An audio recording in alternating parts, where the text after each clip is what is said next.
And 1, 2, 3, 4. Okay, so let me start this off by saying that I am neither a Democrat nor a Republican. Also, this is a topical opinion show and not an informational show. You do not have to agree with me. That is your right.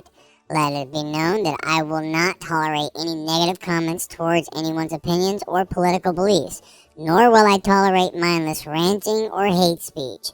I am a small channel, but I will block your comment and block you. That is my right. I really try to stay away from political topics, but with the election so close, I think this needs to be said, and remember, it's just jokes, folks. Politics today are nothing like they used to be, and personally, I blame Hollywood mentality. Before anybody truly believed anything a politician was saying, I remember the old joke, how can you tell when a politician is lying? Their mouth is moving. So when another politician is caught in a lie, no matter what side they were on, red or blue, the American people demanded the truth, and the news outlets dug into it to get it exposed. Nobody was safe, everybody was expendable, and if you got caught, you had to go. Well, not so much anymore. Now all you is here, but he did this, yeah, well she did that. A bunch of finger pointing, pissing and moaning and whining, and both sides are kinda acting like wannabe Hollywood elite children.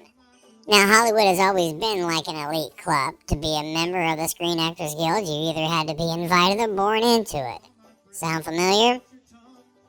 Well, when one of their own is attacked by an outside source, they would deny an attack back until proven otherwise, and those that spoke out in defense for the perpetrator would do a whole 180 and now play as victim, claiming no knowledge of wrongdoing.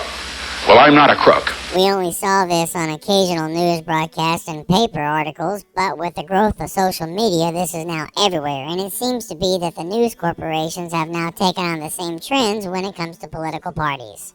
And in my honest opinion, we are now acting like children. I'm not gonna sit here and tell you that one side is right and the other side is wrong. If I did that, I would be just like the hypocrites in the office and now all over your news. Some of you may say, but Scooby, they did it first. Like Mom used to say, I don't care who started it, I'm finishing it. Well, we all know my little voice isn't enough to finish any kind of argument of this magnitude, but hopefully it's enough to help some of you open your eyes and see the sheep that we've all become. We've allowed ourselves to be brainwashed to follow a party and not a person.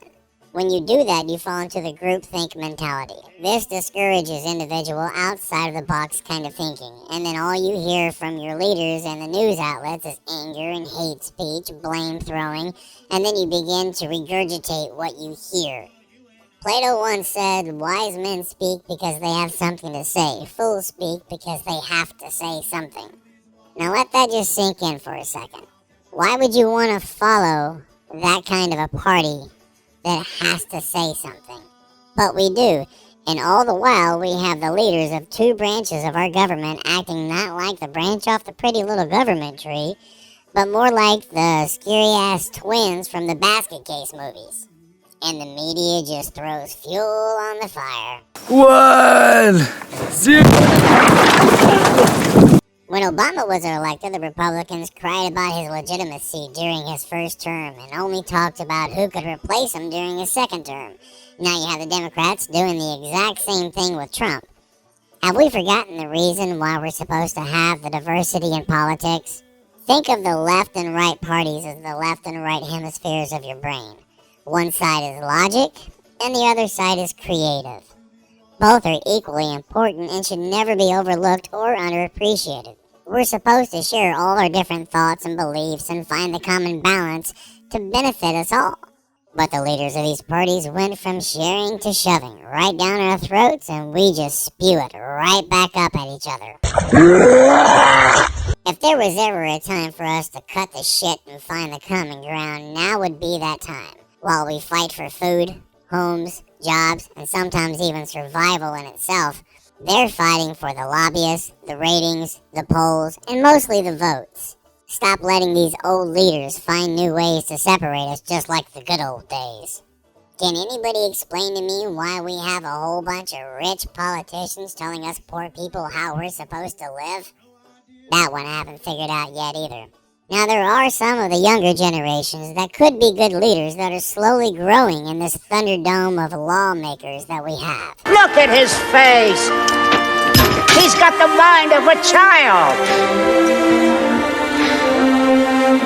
It's not his fault. But most of the media just lumps them together with the other indoctrinated lab rats, or they get silenced by the party leaders themselves.